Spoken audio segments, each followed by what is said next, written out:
Graça e paz, queridos, boa noite, sejam bem-vindos, o pessoal vai estar chegando, mas antes de darmos início, vamos orar, né?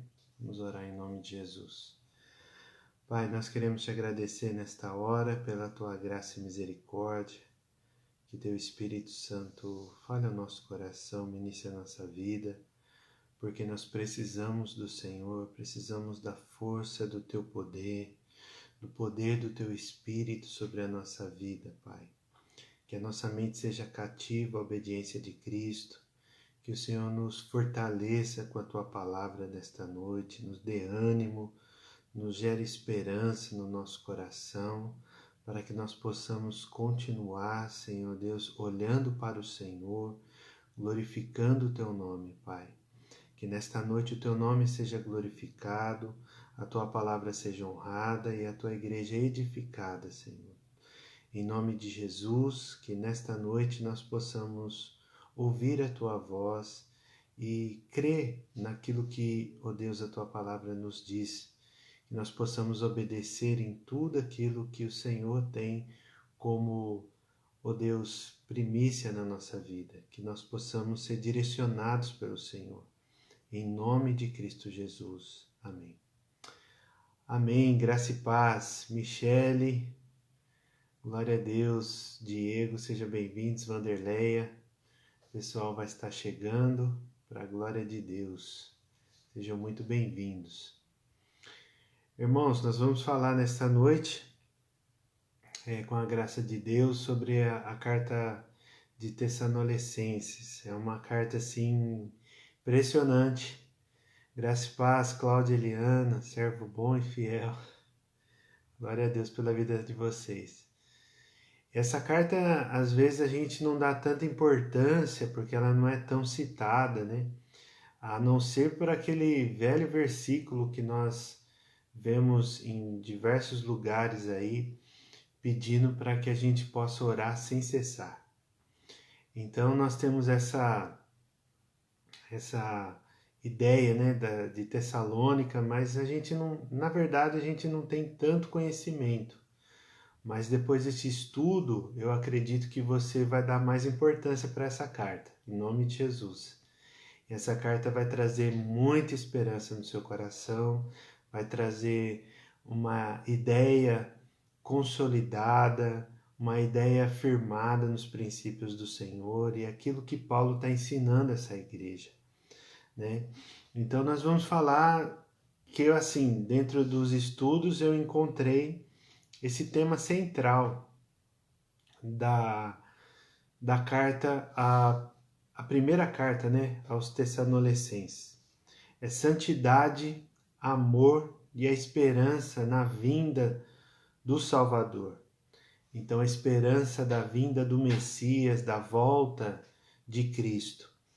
Então, aqui nós temos essa ideia central. Depois da metade, né, no quarto capítulo, no finalzinho do terceiro, tem uma oração.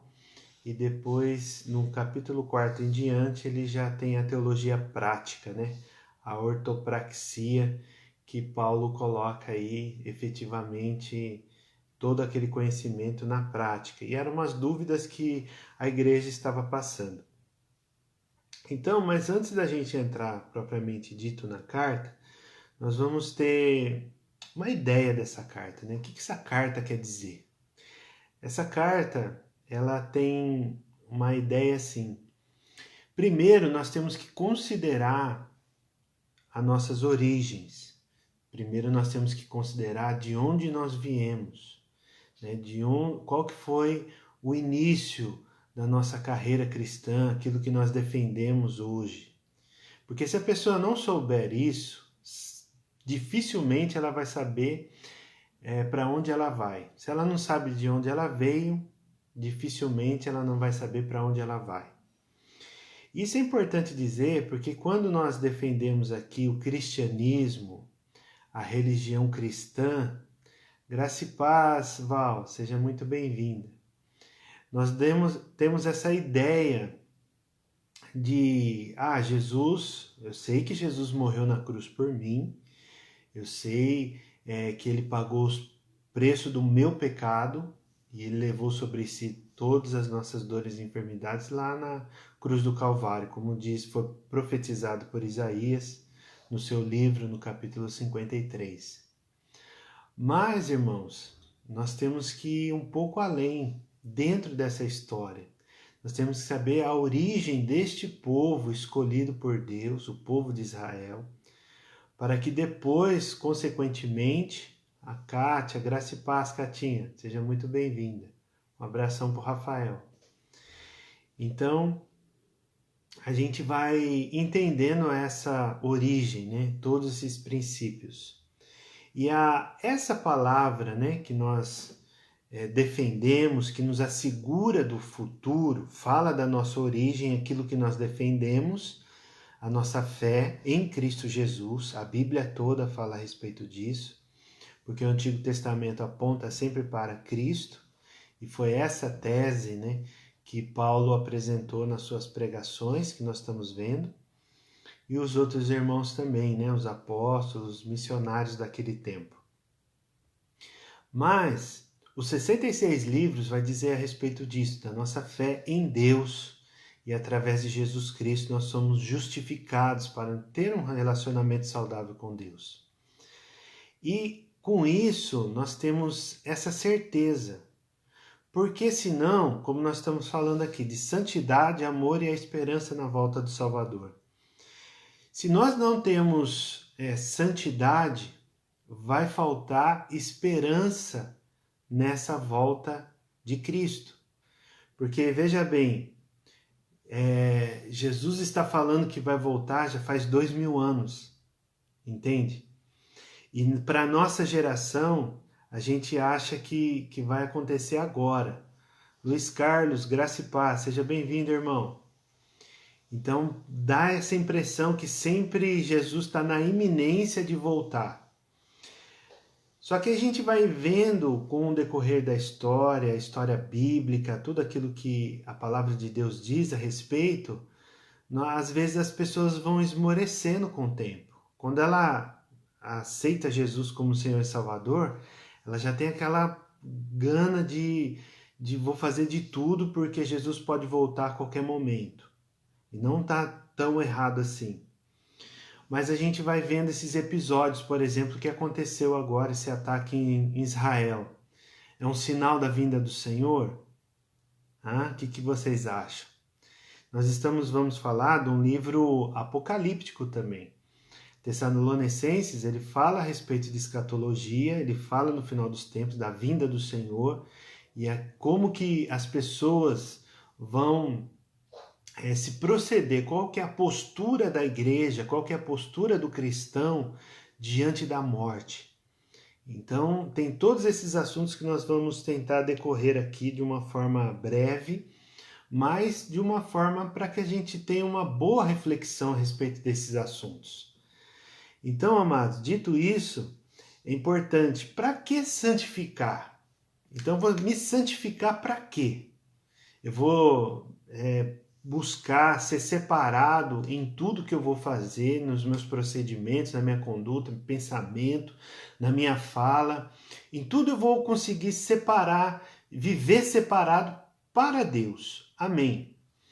Só que quando nós temos esse fogo, essa paixão, esse poder de Deus, o Espírito Santo na nossa vida, isso gera um propósito. A santidade tem um propósito, 2 propósitos. O primeiro é o relacionamento com Deus. E o segundo é a volta de Cristo, a esperança da volta de Cristo, porque ele pode voltar a qualquer momento. Então, amados, nós vamos falar mais sobre escatologia quando chegar propriamente no livro, né, da Revelação, que é Apocalipse. Porém, é importante a gente refletir um pouco a respeito disso. Mas é uma matéria, querido, você pode estudar a vida inteira. Apocalipse, escatologia e os livros apocalípticos vai ser assunto para a sua vida inteira. Então não pense que só uma lida só no livro, só uma vez que você lê a Bíblia ou estudar a Bíblia uma vez vai ser suficiente. Não. Esse assunto é muito peculiar, é muito profundo, então requer de você e de mim um esmero, né? Uma força para que possa chegar nisso. Eu também estou muito ansioso, mas mas às vezes eu fico meio assim, viu, Eliana e o Cláudio? Às vezes a gente fica meio apreensivo, né, por tanto conteúdo, tanta informação que existe em Apocalipse. Eu acredito que a gente nem consiga fazer numa aula só, mas vamos lá, né?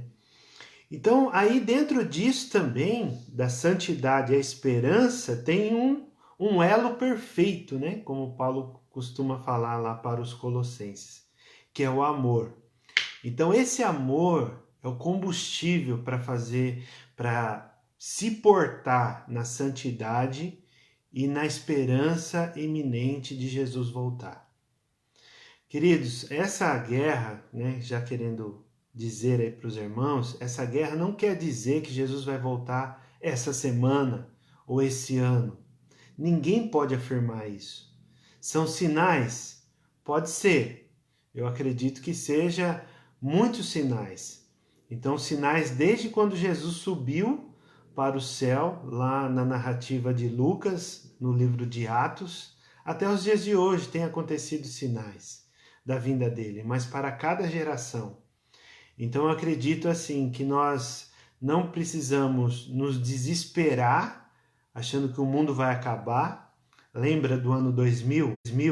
Eu não era convertido ainda, mas muitas pessoas sempre falavam a mesma coisa. Ah, o mundo vai acabar no ano 2000 e não sei o quê. E no ano 2001, eu lembro 7 de setembro, né? Se não falha a memória, quando houve aquela destruição lá nas torres nos Estados Unidos. Eu lembro que minha mãe tinha uma Bíblia católica com algumas imagens e tinha nessa Bíblia, nem lembro se era católica, né? Mas eu sei que não era a Bíblia como a gente usa hoje. Então nessa Bíblia tinha essa imagem de torres pegando fogo. Quando eu vi aquilo, eu assustei, porque eu vi na televisão, me veio na hora, isso com 20 anos de idade. Ô Vilminha, graça e paz, seja muito bem-vinda, irmã. Feliz de te ver aqui. Então, quando eu vi aquela imagem na televisão daquela tragédia lá nos Estados Unidos, das Torres Gêmeas, eu lembro dessa figura que existia lá na Bíblia, né? Então, para mim, aquilo já me deu um choque de falar, meu Deus, né? Eu acho que o mundo está acabando mesmo, vai acabar em fogo, desse jeito que está aqui nessa ilustração. Então, o que eu quero dizer com isso, queridos? Eu quero dizer para você que nós precisamos viver em santidade, viver em amor, amando uns aos outros, amando o Senhor em primeiro lugar e amando aos nossos irmãos em Cristo, amando as famílias, amando a todas as pessoas que estão à nossa volta. Eu sei que tem pessoas que você não tem tanta vontade de amar, mas amor é renúncia, né? Amor não tem orgulho, amor tem atitude. Então, nós temos essa conduta para esperar o Senhor. Para esperar o Senhor.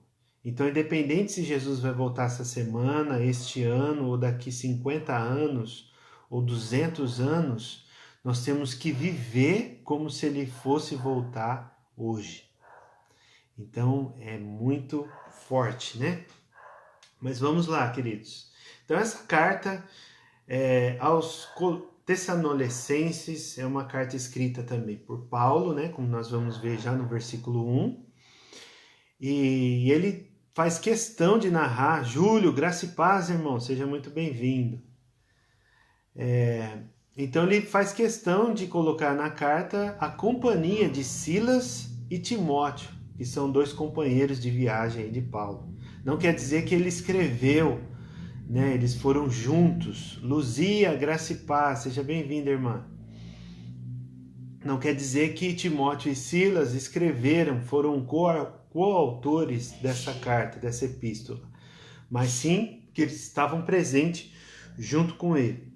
Então, que ano que foi? Então, provavelmente foi uma das primeiras cartas, né? Foi uma das primeiras cartas ou a primeira, ninguém se sabe, né?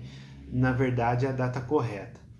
Mas considerando que Gálatas foi o alvo da primeira viagem missionária, e depois que eles passaram por Gálatas, na viagem missionária, na segunda viagem, eles passaram por lá para consolidar toda aquela igreja que eles tinham fundado, provavelmente eles levaram uma carta ou enviaram uma carta para eles, já desde daquele primeiro concílio.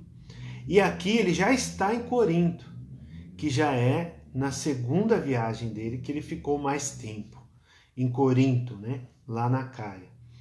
E ele escreveu dali. Mas como que foi a fundação dessa igreja, né? Que nós vamos ver lá em Atos capítulo 17, que é muito animador ver como que Paulo e os missionários se portaram ali, mesmo depois de todos aqueles episódios que eles passaram em Filipos, na carta aos Filipenses, eles passaram apertado lá, mas sempre glorificando a Deus, sempre encorajando os irmãos e evangelizando, e a igreja se formou naquele lugar.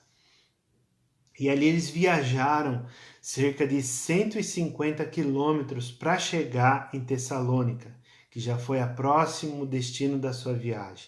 Eles pararam em mais 2 cidades, como diz o texto, que nós vamos ler, mas eles também cumpriram, né, essa chamada aí de chegar até Tessalônica. Por que Tessalônica e não outro lugar, como diz aqui no texto, né, as outras cidades? Porque Tessalônica era uma cidade muito importante naquela época, né? Era uma cidade que existia muito comércio e tem uma via principal, não lembro se a gente falou nas outras aulas, que chama Via Ignácia. Essa via era uma via que os romanos fizeram. Graças a paz, Rafa, seja bem-vindo. Aí sim. Então, essa via ela era muito importante no Império Romano, que foi os romanos que fizeram para poder trafegar. E isso ligava as outras cidades, então o fluxo comercial era muito grande ali nessa via. Tanto em Filipos era uma colônia romana. Tessalônica, por sua vez, já não era uma cidade colônia, ela tinha uma certa liberdade, só que ficava debaixo ali, se governava, né, no sentido dessa liberdade, mas eles também tinham que obedecer às leis de César, né, o imperador. Então, amados, essa carta foi escrita nesse sentido, né? O que contém nessa carta? É uma carta de ação de graças, como as outras, mas também que tem encorajamento, porque lá existia muita perseguição. A perseguição era muito terrível lá naquele lugar, por conta que era uma região politeísta também, que já entramos na Macedônia, que era a região dos gregos, né? E os gregos religiosos se converteram em muito lá naquele lugar, mas era um lugar ali cheio de deuses, né? Então esses deuses, eles influenciavam toda a cultura daquele lugar. Mas a perseguição também vinha não só dos gentios que estavam naquela cidade, mas também dos judeus, que foram judeus invejosos que chamaram ali as autoridades para a atenção desses agitadores que vêm agitando no mundo inteiro. E essas informações aos mais novos cristãos, né? Exortação e informação aos mais novos cristãos gentios em Cristo. Por quê? Por que Paulo escreveu? Paulo encontrava-se amorosamente preocupado com seus amigos de lá. Então existia aquele cuidado pastoral, existia aquele cuidado de amigo, existia aquele cuidado de pai também, né? No sentido de pastor, de missionário, da pessoa de Paulo que foi até lá, né? Naquele lugar. E lá é com essa preocupação, né, a igreja em Tessalônica, ele escreve sobre o sofrimento como parte da vida cristã. Então faz parte o sofrimento por Cristo, não por outras pessoas. Não por causa do namorado, não por causa da perca do emprego, não por causa dessas outras coisas. mas o sofrimento por Cristo. Então, Cristo precisa ser o motivo de toda a nossa existência. Cristo precisa ser o nosso alicerce, o nosso cabeça, precisa ser todo Senhor da nossa vida. O reino de Cristo precisa governar a nossa vida, a nossa família e todo lugar que a gente for. Então, por isso que ele diz nesse sentido, que o sofrimento como parte da vida de Cristo. E a santidade também no tocante às questões sexuais, que nós vamos ver no decorrer do texto. E a necessidade de trabalhar e não viver da generosidade dos outros. Então aqui o pessoal estava até pensando que Jesus ia voltar tão cedo, porque quando ele escreve essa carta, é mais ou menos 20 anos depois que Jesus faleceu, foi entregue, né? Morreu lá na cruz. Depois da morte e ressurreição de Cristo, depois de mais ou menos 20 anos que Paulo está escrevendo isso. E depois da visita de Timóteo lá daquela cidade, que trouxe essas informações que animaram o coração de Paulo, aí sim ele alivia, né, dá aquele suspiro e escreve essa carta, mas considerando também essa preocupação com os irmãos lá que não queriam mais trabalhar. Não, eu vou viver aqui da generosidade porque Jesus vai voltar. Né? Então, quando Jesus voltar, eu não vou precisar trabalhar, vai ficar tudo aqui nessa terra mesmo. Então, eles pensavam nesse tempo, neste ano, por volta de 50, 51 depois de Cristo, mais ou menos 20 anos depois da morte e ressurreição de Cristo. Aí você imagina hoje, né? As pessoas às vezes estão um pouco acomodadas. Tomara que Jesus volte mesmo para encerrar tudo.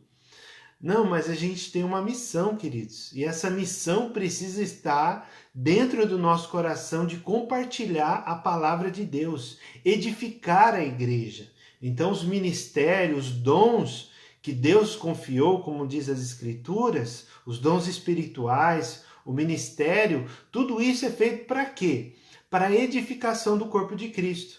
Então, até que Jesus volte, nós precisamos continuar trabalhando de forma a receber o sustento, que esse é o objetivo aqui que Paulo está falando, mas também da gente trabalhar para o Senhor, servindo ao Senhor em qualquer ambiente que nós estivermos, ajudando o próximo, servindo a viúva, o pobre, o necessitado, encorajando, fortalecendo, orando, intercedendo, pregando para os irmãos em Cristo, dando prioridade aos da família da fé, mas não esquecendo também do perdido, onde que o Espírito Santo que convence o coração dessas pessoas. Então, esse tipo de trabalho também que é necessário para os nossos dias. Obviamente que ninguém vai ficar escorado, né? Pelo menos os irmãos que estão ouvindo aqui, ninguém vai ficar escorado em outras pessoas sem trabalhar. Não, isso não faz parte da nossa realidade. Mas naquele tempo, sim, naquele tempo as pessoas tinham essa iminência da volta de Cristo. Ardia no coração deles, mas acabavam deixando o trabalho de lado. Entende? Então, amados, nós vemos isso, que é muito importante também. E a ressurreição dos cristãos e a preparação para a volta de Cristo. Então, aqui esse é o ponto também que Paulo está falando para essa igreja, que serve para nós nos nossos dias. O corpo, né, o corpo, a matéria, a carne e o osso, quando morrerem. Graça e paz, Roseli e Maílson, sejam muito bem-vindos. Amém, glória a Deus. Então, dentro disso, o que acontece? A gente vê essa necessidade de entender. Aqueles irmãos não sabiam, porque passado alguns anos, algumas pessoas morreram lá na igreja. Morreram os entes queridos lá, os irmãos em Cristo. E aí, eles morreram e agora? Eles estão em desvantagem? Se Jesus voltar, ele vai vir para quem primeiro? Então a pessoa ficava toda assim, né? Não sabia. Então Paulo começa a explicar a respeito disso também e como nós devemos nos portar, como a gente iniciou aqui.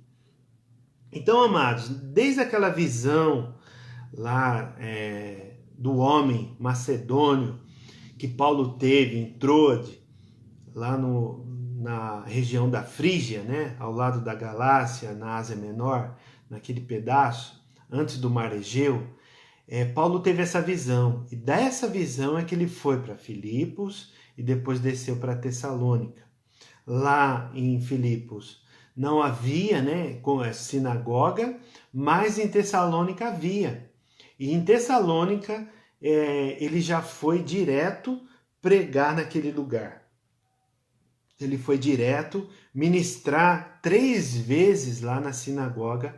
Ele ministrava e pregava para os judeus. Então a estratégia de Paulo, o que era? Chegar na sinagoga, onde tinha um grupo de pessoas, geralmente em torno de 10 pessoas, poderia ser, se tivesse uma só, com certeza tinha mais pessoas, porque ele foi lá, pregou uma vez. Depois ele voltou a outra semana, provavelmente no sábado, e pregou novamente. E no terceiro sábado ele pregou novamente. E as pessoas começaram a se converter.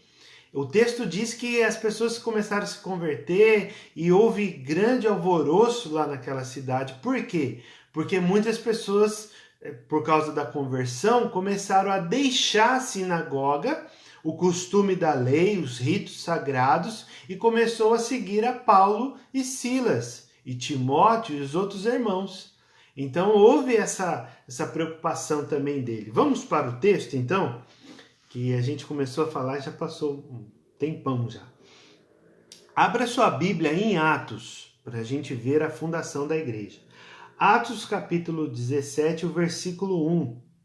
E passando por Anfípolis e Apolônia, chegaram a Tessalônica, onde havia uma sinagoga de judeus. E Paulo, como tinha por costume, foi ter com eles e, por 3 sábados, disputou com eles sobre as Escrituras, expondo e demonstrando que convinha que o Cristo padecesse e ressuscitasse dos mortos.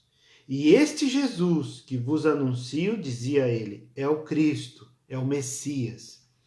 E alguns deles creram e ajuntaram-se com Paulo e Silas, e também uma grande multidão de gregos religiosos, e não poucas mulheres distintas.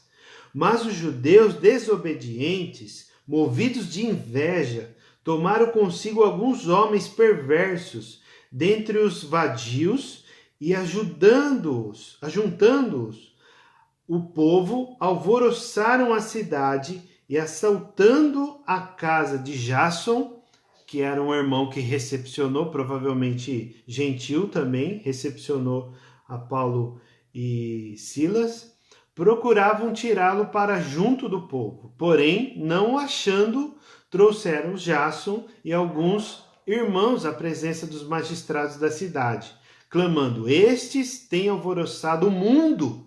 Chegaram também aqui, os quais Jasson recolheu. Todos esses procedem contra os decretos de César, dizendo que há outro rei, Jesus. E alvoroçando a multidão e os principais das cidades que ouviram estas coisas, tendo, porém, recebido a satisfação de Jasson e dos demais, o soltaram. Até aqui, até o versículo 9. Então, olha só que tremendo que é isso, irmãos. Tem muita coisa para se falar aqui, mas rapidamente, Paulo e os outros missionários estavam pregando nessa sinagoga e houve essa conversão de grande multidão de gregos religiosos. Então, hoje a cidade fica na região da Turquia, da Grécia, perdão, e lá nesse lugar, o que acontece? Houve muitas conversões. Essas mulheres distintas seriam mulheres que tinham mais posse. Provavelmente essas mulheres, como também no tempo de Jesus, que financiava a obra, né? Financiava a ajuda aos missionários, mantinha eles, né, nessa situação. Graças a paz, Valdão. Seja bem-vindo aí, irmão. Feliz de te ver por aqui. Mas os judeus desobedientes, vindo por inveja, né, como a gente disse, leu, tomaram consigo alguns homens perversos dentre os vadios. Então eram aquelas pessoas, assim, vamos dizer assim, os moradores de rua, aquelas pessoas pobres, miseráveis, que não tinham recurso e aceitavam qualquer coisa para poder se manter. Então eles se levantaram contra esses homens de Deus para quê? Para receber algum lucro, né? Os vadios têm essa finalidade, receber uma vantagem financeira para poder trazer. E foi lá na casa desse irmão que recepcionou. Aí eu lembrei muito, amados, do anfitrião da célula. Então o anfitrião da célula é esse Jason aqui. Porque você imagina, precisava ser uma pessoa, né, que tivesse aquela convicção no coração, mas também que tivesse algum tipo de recurso para sustentar aqueles irmãos que fossem lá, para ajudar financeiramente, para ajudar com alimentos e outras coisas. Então, nos nossos dias, hoje, nós temos esse privilégio, né, de ter esses irmãos que recebem a gente na casa deles. Então, esses irmãos precisam ser muito valorizados, né? Eu sou um Jason, eu gosto de receber gente em casa, mas estamos privados aí por conta desse momento. Mas é importantíssimo a gente ressaltar isso daí, porque é por conta dessas pessoas que o evangelho ainda continua sendo pregado nas casas.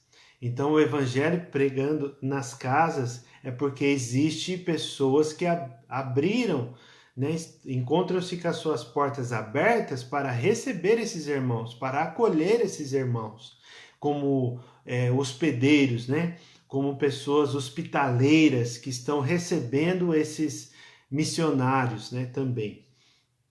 Então é de grande valia isso, né? Lembrei muito da Marcinha aí, da nossa célula. Então, amados, nós temos toda essa situação. E a injúria aqui, a difamação, a calúnia que levantaram contra esses missionários, contra Paulo e os demais, foi contra o imperador. Amados, você não tem noção do risco que era isso. Alguém se levantar contra o imperador ia morrer na hora. Por isso, de tão grande risco que deram sumiço em Paulo e Silas e eles saíram na calada da noite. Saíram escondidos lá para que não pudessem ser descobertos.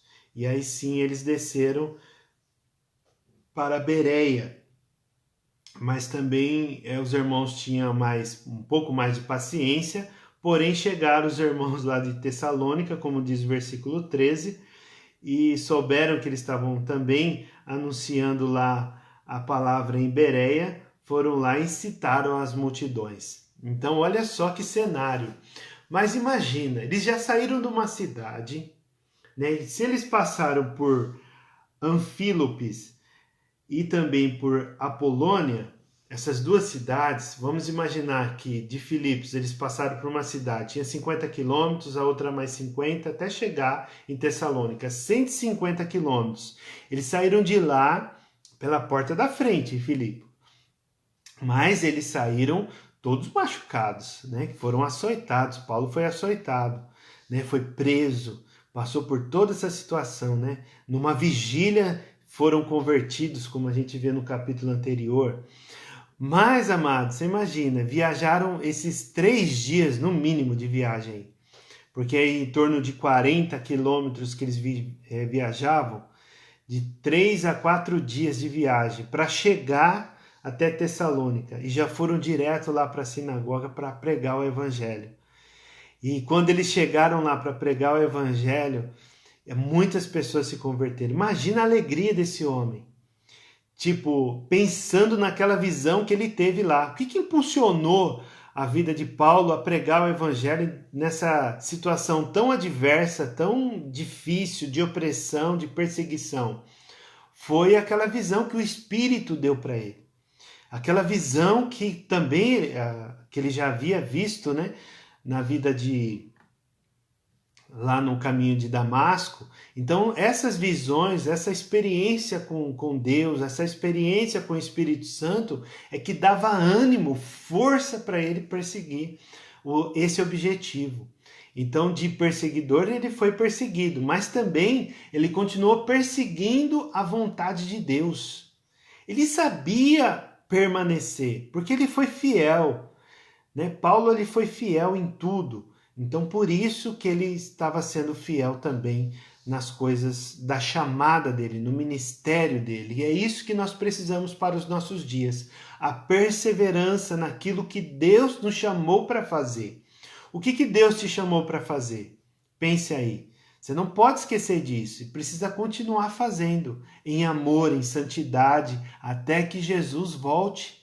Então é essa a nossa proposta, né? Isso que Deus tem colocado no nosso coração.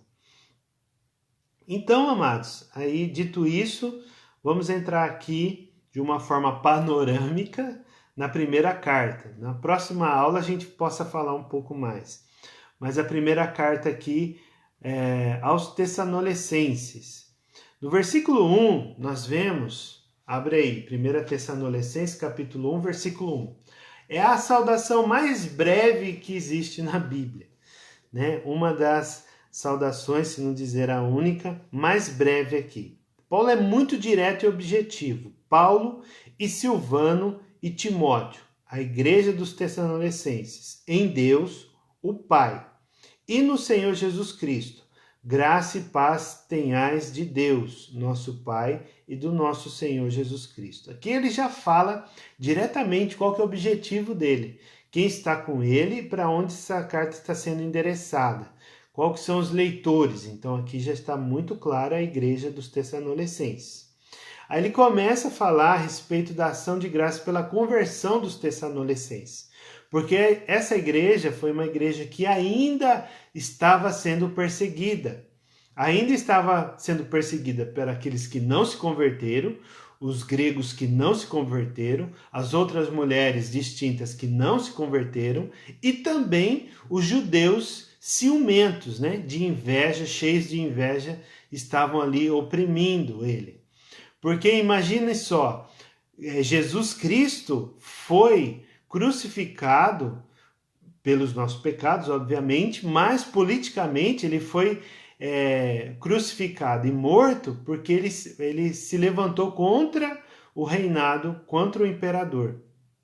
Não é essa parte espiritual, essa parte teológica que nós vemos, mas no cenário político daquela época ele foi crucificado por causa disso. Então, porque ele estava sendo um agitador. Para você ter uma ideia, no ano de 49, depois de Cristo, o imperador romano expulsou muitos cristãos lá de Roma. Então o evangelho já havia chegado lá, já tinha conversão, já tinha igreja lá. Só que Paulo não fundou essa igreja. E aí o que acontece? Por causa de um tal de Crestus, uma pronúncia um pouco diferente, pode ser de Cristo, né? Então, por conta disso, foi muito divulgada essa informação por causa de um agitador, de uma pessoa que estava se levantando para competir. Porque Jesus foi profeta, Jesus foi na terra rei e sacerdote. Então, quando diz o texto lá, que nós lemos em Atos capítulo 17, o outro rei, era uma acusação muito grave. Então, por isso que ganhou força os agitadores lá, junto com aqueles vadios, os judeus invejosos, para poder acabar com aquela situação. Porém, a igreja permaneceu. Então não adianta as pessoas querer agradar os homens. E também não adianta, Deus não vai se limitar em qualquer tipo de opressão. Quando o propósito de Deus vier, vai acontecer conversão. Amém? Quando o propósito de Deus permanece, há conversão, pessoas são transformadas.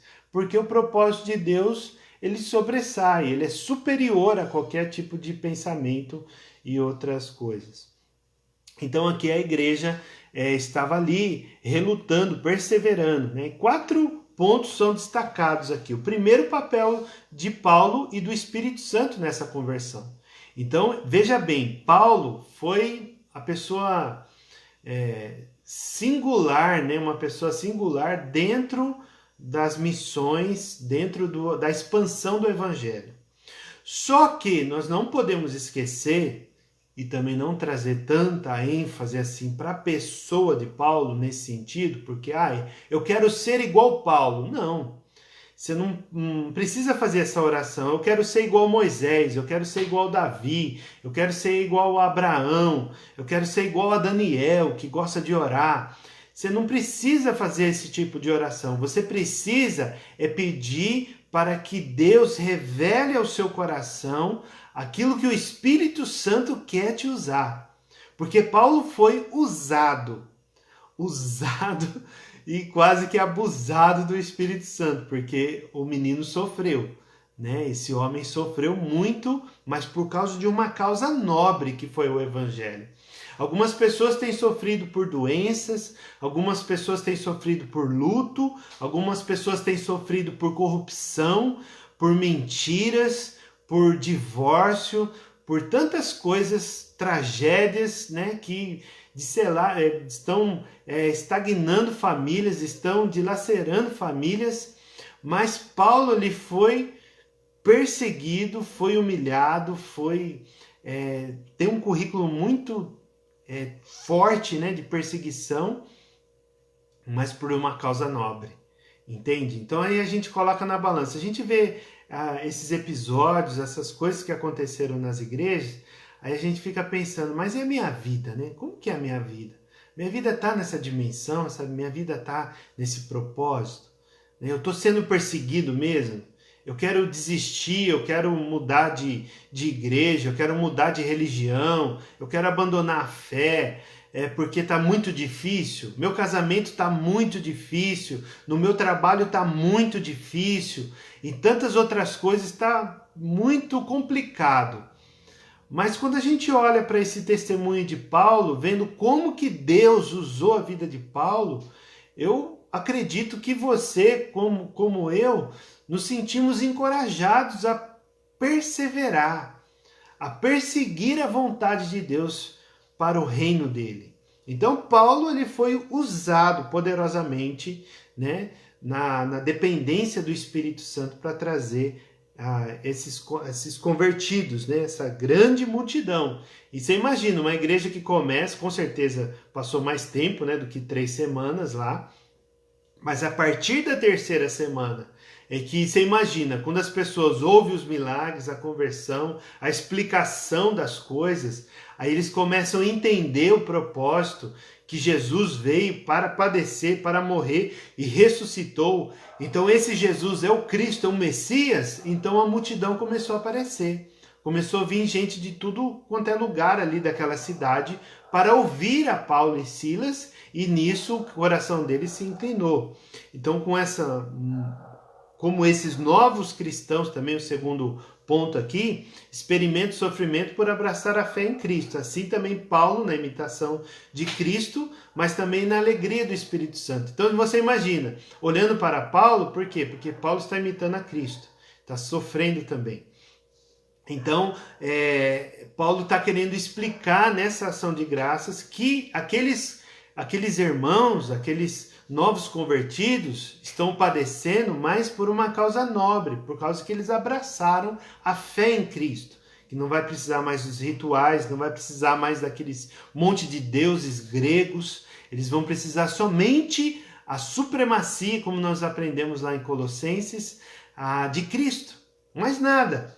Então com isso trouxe esse alento, né? Trouxe esse vigor, e para que eles pudessem passar por tudo isso, imitando a Cristo, mas também alegres, como a carta de Filipenses, que fala bastante sobre alegria.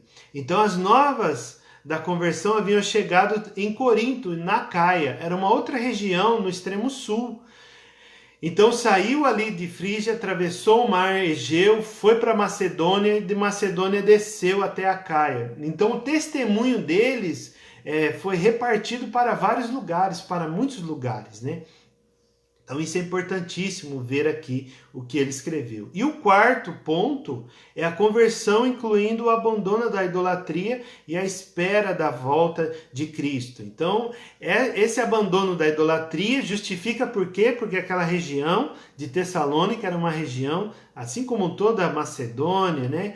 E Corinto, Acaia, toda aquela região, daquelas cidades, aquelas províncias e cidades eram politeístas, vários deuses. Então eles tinham várias estátuas também, assim como tinha lá em Efésios.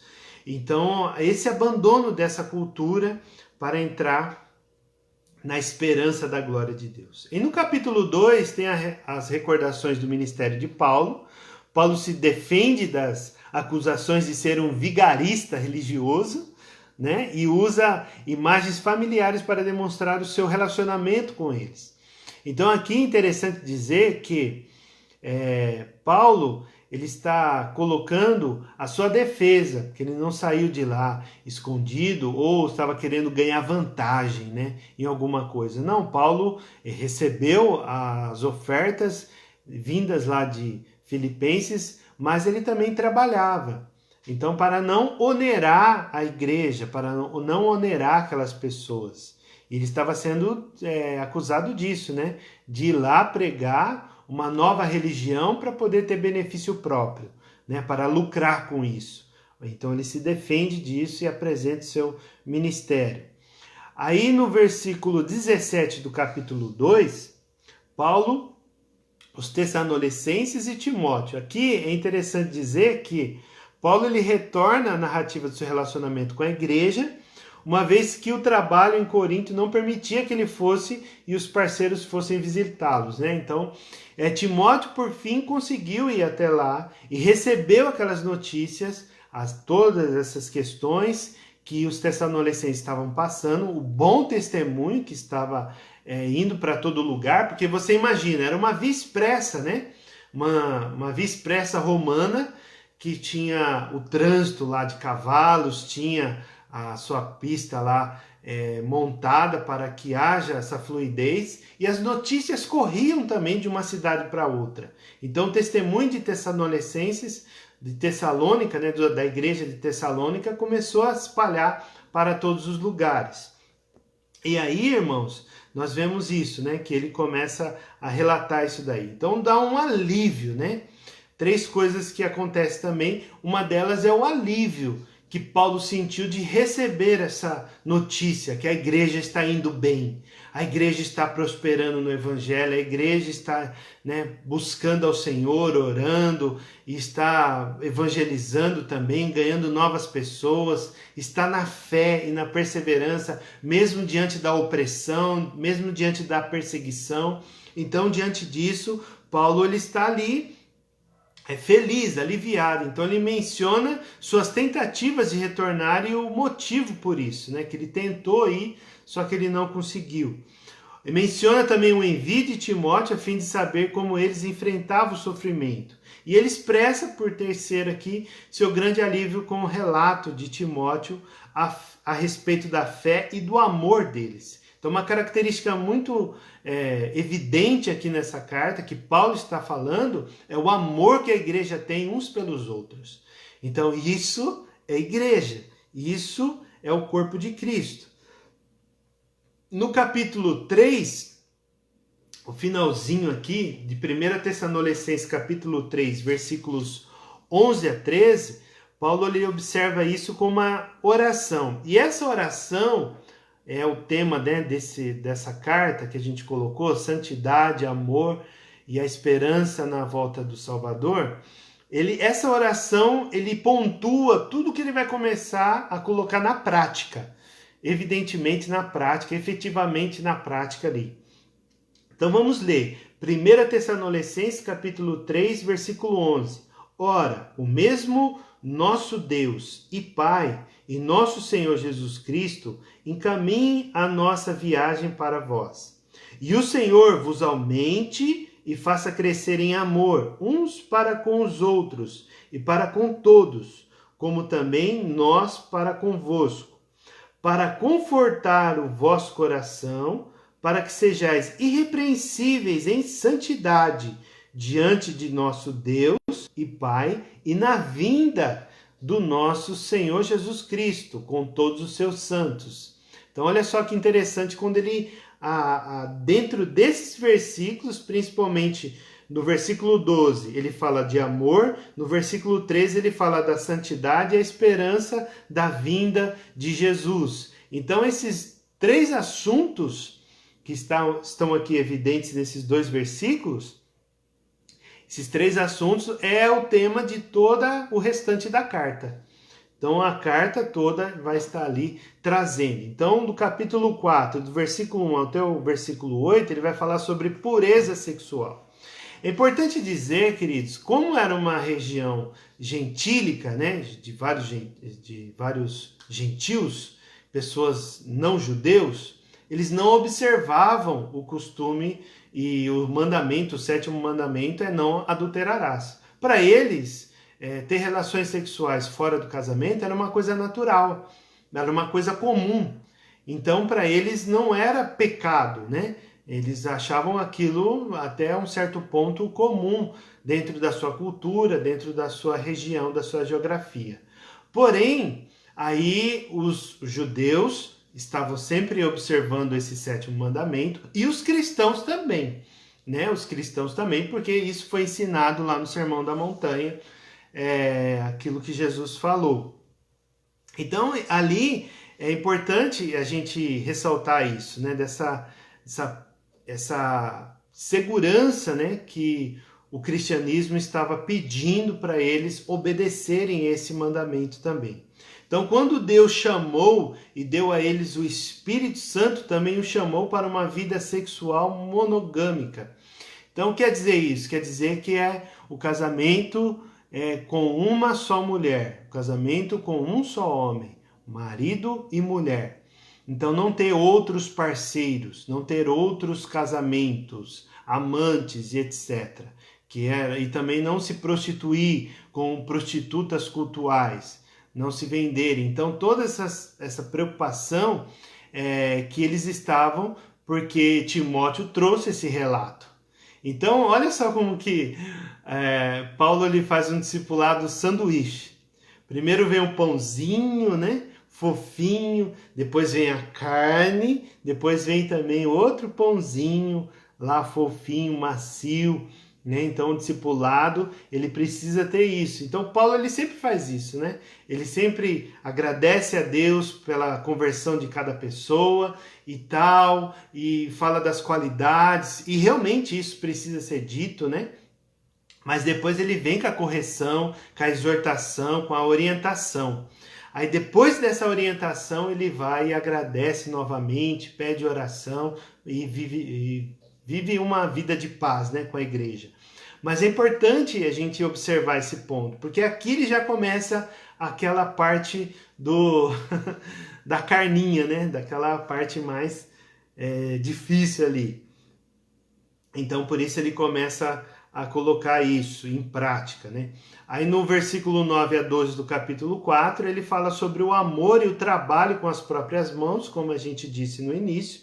Então Paulo aborda o assunto do amor mútuo, né? Que alguns não sejam desnecessariamente um fardo, né? Aos outros. Então o que isso quer dizer? Quer dizer, amados, que muitas vezes as pessoas elas têm essa dificuldade de amar. Eu tenho que amar aquele irmão, eu tenho que amar aquele irmão biológico, né, que é meio difícil, aquele primo, aquele tio, aquele sobrinho que é chato, aí não sei o que.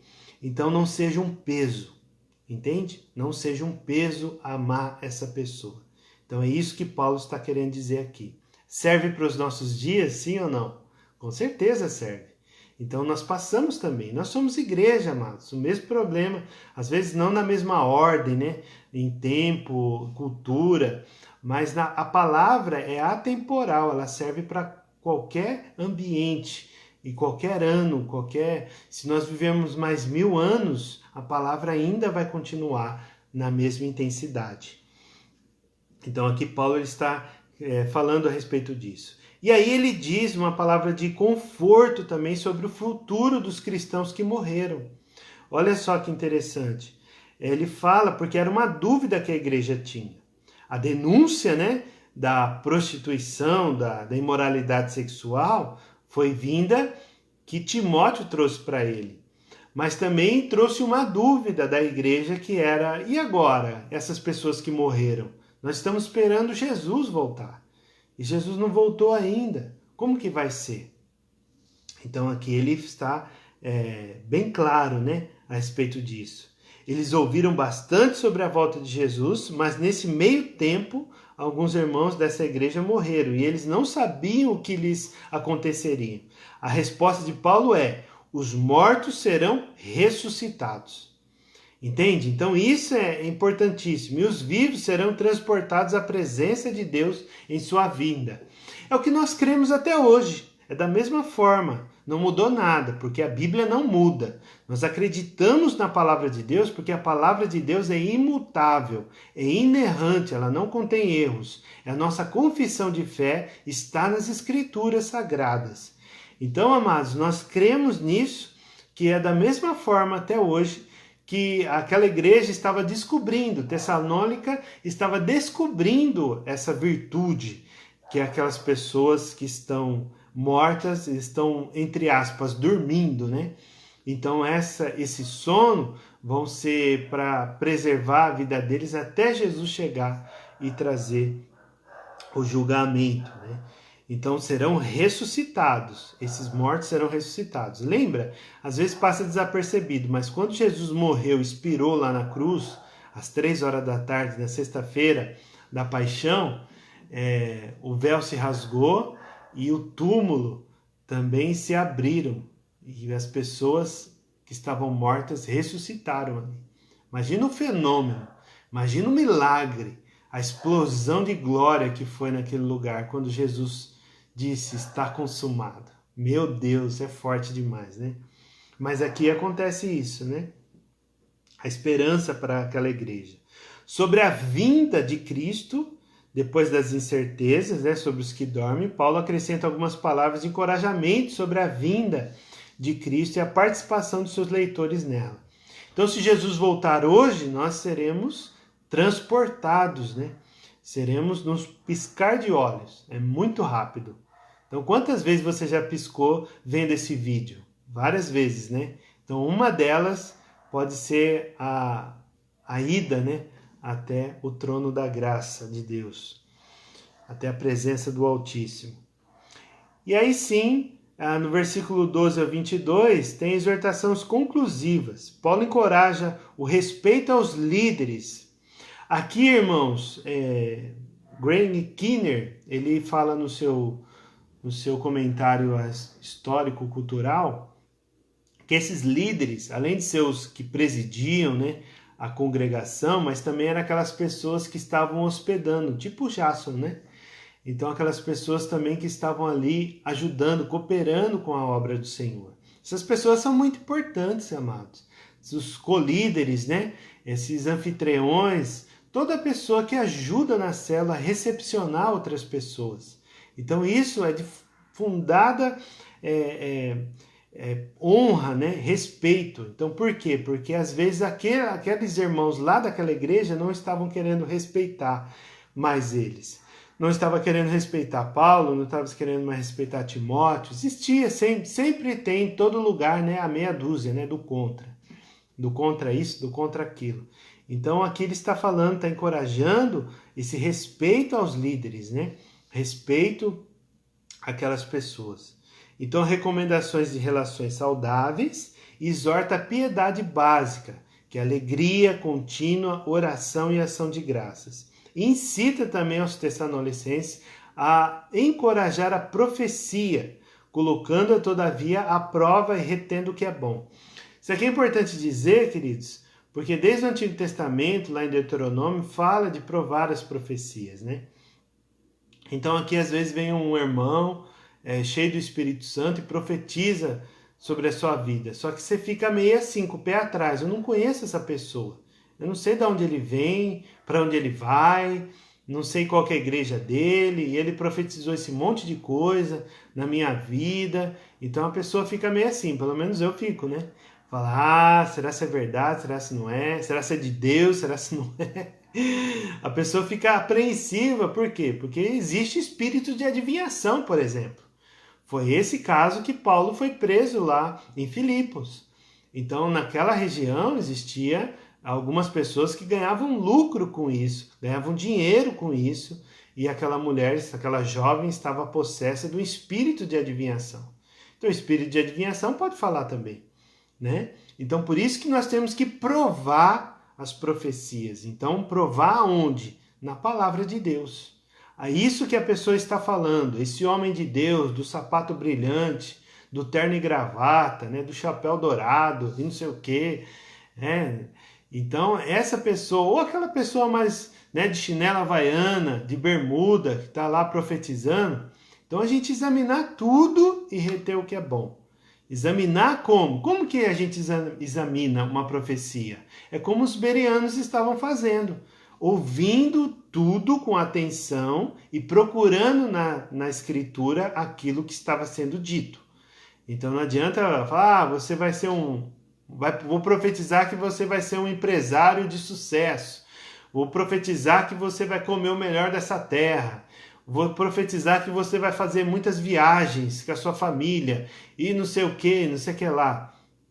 Então isso não tem base bíblica, né?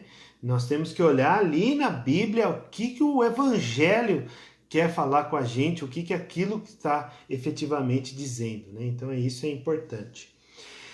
Amém? Então retém o que é bom. E aí no versículo 23 a 28, fala da oração em particular, né? E aborda muitos itens que foram mencionados. Então ele repete algumas coisas. E aí, amados, que nós podemos concluir aqui nessa aula da primeira carta, hein? Semana que vem nós vamos, assim Deus permitindo, você orando por nós estaremos aí falando, expondo a segunda, de uma forma panorâmica, né? A segunda carta aos Tessalonicenses. Nós concluímos que a perseguição dos novos cristãos na Macedônia era vívida. Era uma coisa que estava acontecendo naqueles dias. Era algo que eles estavam passando, sofrendo essa perseguição. Você imagina ser acusado. Se eles, Paulo e Silas, foram acusados de serem contra o imperador César e poderiam morrer a qualquer momento, eles também estavam pregando a Cristo, que era, entre aspas, outro rei concorrente, né? Outro rei não necessariamente igual, mas outro rei concorrente a César. Então isso estava também colocando a vida daqueles irmãos em risco. Estavam ali colocando o risco, era iminente, a perseguição era iminente. Mas o amor de Cristo que esses irmãos carregavam superava essa perseguição e enchia o coração deles na alegria do Espírito Santo. Então é isso que precisa, né? É esse sentimento no coração, essa alegria, o amor que eles estavam carregando. Assim como o apóstolo João carregou o amor, assim como o apóstolo Paulo carregou o amor, e assim como os outros irmãos, né, nos exemplos aqui bíblicos, os personagens bíblicos carregavam esse amor. Então é isso que precisa ser a base da nossa fé. As Escrituras nesse amor e alegria do Espírito Santo. Então, um excelente exemplo, né, para a comunidade hoje, para a nossa vida hoje, como igreja, né?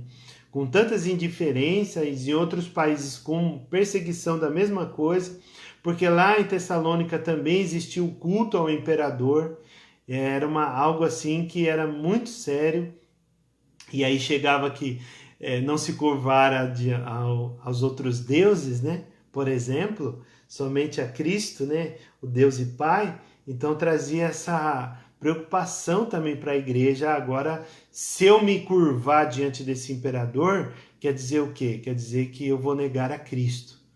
Então, mas se eu não me curvar, pode ser que eu morra.